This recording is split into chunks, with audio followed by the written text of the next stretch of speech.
بسم اللہ الرحمن الرحیم۔ یہ واضح میں رکھیں کہ توفیقات اس کی جانب سے ہوتی ہیں، تو اس سے ہمیشہ توفیق مانگیں کہ اللہ اپنے حضور جھکنے کی توفیق نصیب کر دے۔ اس سے بڑا بدبخت نہیں ہے جو اللہ کے حضور جھکنا بھی نہیں جانتا۔ فجر کی اذان ہو رہی ہے اور وہ سو رہا ہے، ظہر گزر گئی کھیل کود میں لگا ہے، عصر گزر گئی وہ اپنے کاروبار میں منہمک ہے، مغرب عشاء گزر گئی اس کو خبر بھی نہیں۔ 5 نمازیں 5 اوقات میں گزر گئی اور اس کا سارا وقت غفلت میں گزر گیا۔ کیسے چین کی نیند آ گئی، کیسا مسلمان ہے، کیسا کلمہ گو ہے۔ اللہ کی حضور سجدہ ریزی کی سارا دن توفیق نصیب نہیں ہوئی، پھر اگلا دن بھی یوں گزر گیا، زندگیاں گزر جاتی ہیں، توفیق سجدہ نصیب نہیں ہوتی۔ اس شخص سے بڑا بدبخت کوئی نہیں جس کو اللہ کی حضور جھکنا نصیب نہیں ہوتا۔ اور یہ بات ذہن میں رکھیے گا، اللہ جب کسی سے ناراض ہوتا ہے تو رزق بند نہیں کرتا، اس کے لیے آب و دانے کی بندش نہیں کر دیتا، اس کی دیگر ضروریات روک نہیں لیتا، اس کو ہر کچھ بہم پہنچ رہا ہوتا ہے، لیکن اللہ کسی سے ناراض ہو سجدے کی توفیق چھین لیتا ہے۔ بندہ سمجھتا میں نماز نہیں پڑھتا، میاں تو کون ہے، تجھے توفیق سجدہ ہی نہیں دی جا رہی، تو نے اللہ کو ناراض کر لیا ہے، وہ تجھے اپنی چوکھٹ پہ بلاتا ہی نہیں، اپنی دہلیز پہ تمہیں حاضری کا اذن ہی نہیں دے رہا۔ تو اس سے معافی مانگو اور 5 گانا باجماعت نماز شعار زندگی بناؤ۔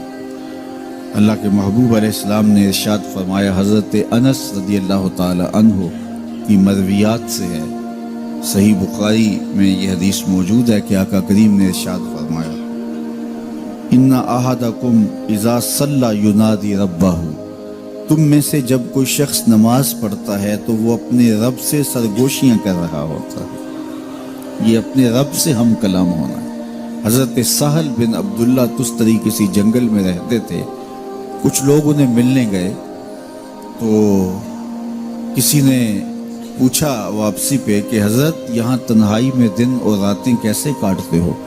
تو حضرت سہل نے کہا تمہیں کس نے کہا ہے میں تنہا رہتا ہوں؟ کہا کسی نے کیا کہنا تھا، ہم خود دیکھ رہے ہیں آپ تنہا ہیں۔ فرمایا تم نے غلط دیکھا، میرا جب اس سے باتیں کرنے کو جی چاہتا ہے تو میں نماز کے لیے کھڑا ہو جاتا ہوں، اور جب اس کی باتیں سننے کو جی چاہتا ہے تو قرآن کھول کے بیٹھ جاتا ہوں، کبھی اپنی سناتا رہتا ہوں کبھی اس کی سنتا رہتا ہوں۔ تمہیں کس نے کہا میں تنہا رہتا ہوں؟ میں تو دم دم اپنے رب کے ساتھ رہتا ہوں۔ تو جو نماز پڑھتا ہے وہ اپنے رب سے سرگوشیاں کرتا ہے، وہ اپنے رب سے بات کرتا ہے، اپنے رب سے ہم کلام ہوتا ہے۔ تو خوش نصیب لوگ جنہیں 5 گانا نماز نصیب ہوتی ہے، اور پھر اگر اس کے آداب کی رعایت کے ساتھ نصیب ہو، نماز پڑھنے کا جو انداز ہے وہ نصیب ہو جائے، جیسا کہ حدیث احسان میں ہے، جبریل امین نے حضور سے کچھ سوال کیے تھے، ان میں سے ایک سوال تھا حضور احسان کیا ہے؟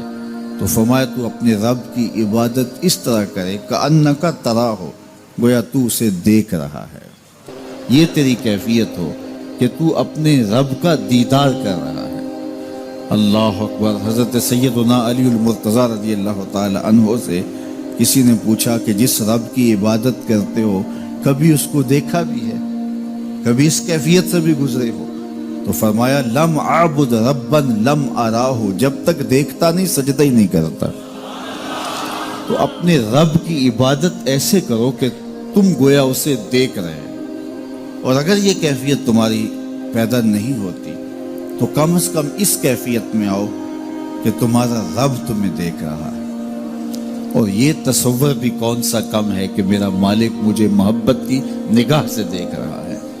اس تصور میں سرشاری طاری ہو جاتی ہے کہ میرا مالک مجھے دیکھ رہا ہے۔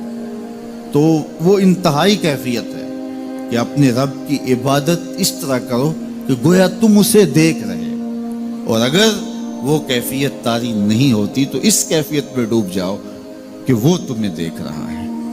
اگر یہ کیفیت بھی نصیب ہو جائے تو نماز کی لذت نصیب ہو جائے، نماز کا سرور نصیب ہو جائے، نماز کا حظ پیدا ہو جائے۔ میں نے ایسے لوگ بھی دیکھے ہیں مسجد کی ہمسائیگی میں ہوتے ہیں، نماز کی توفیق نہیں ہوتی۔ بعض اوقات یہ دیکھنے میں آتا ہے کہ کوئی جنازہ ہو جاتا ہے تو ظہر کے بعد جنازہ ہے، عصر کے بعد جنازہ ہے، تو گھر بالکل مسجد کے قریب ہے، تو ظہر کے بعد میت اٹھائی جائے گی، تو سب وضو سے ہوتے ہیں، تو نماز کا وقت ہوا تو سب مسجد میں چلے گئے کہ نماز پڑھیں، اس کے بعد جنازہ اٹھائیں گے، اور بے نمازی ادھر ادھر گلیوں میں منہ چھپاتے پھر رہے ہوتے ہیں، وضو بھی کیا ہوا ہے رسمن، لیکن مسجد میں جانے کی توفیق نہیں مل رہی۔ وہ سمجھتے ہیں ہم نہیں جا رہے، میاں تمہیں کوئی بلا ہی نہیں رہا۔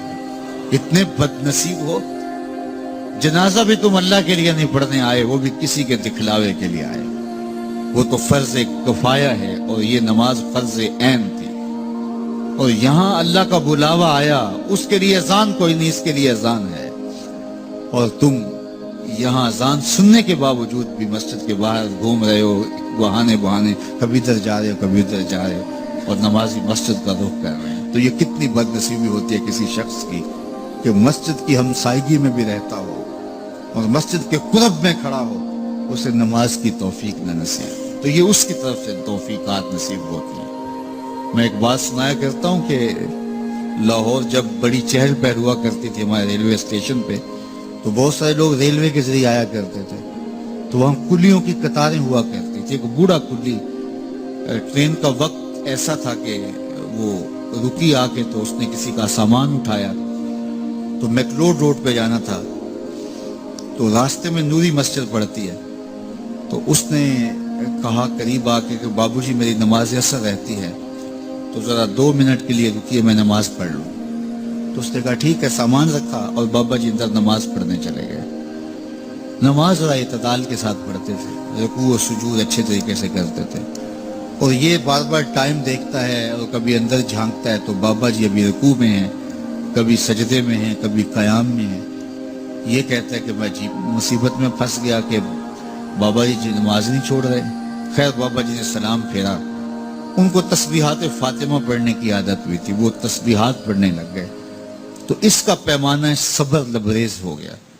وہ جہاں جوتے اتارتے تو وہاں جا کے اندر جھانک کے کہتا بابا آ بھی جا، تینوں کیڑی شے باہر نہیں آن دیندی۔ تو بابے نے یوں پلٹ کے دیکھا اور مسکرا کے کہا پتر جڑی شے تینوں اندر نہیں آن دیندی۔ وہ نہ بلائے تو بندہ قرب میں بھی کھڑا ہو تو اندر نہیں جا سکتا۔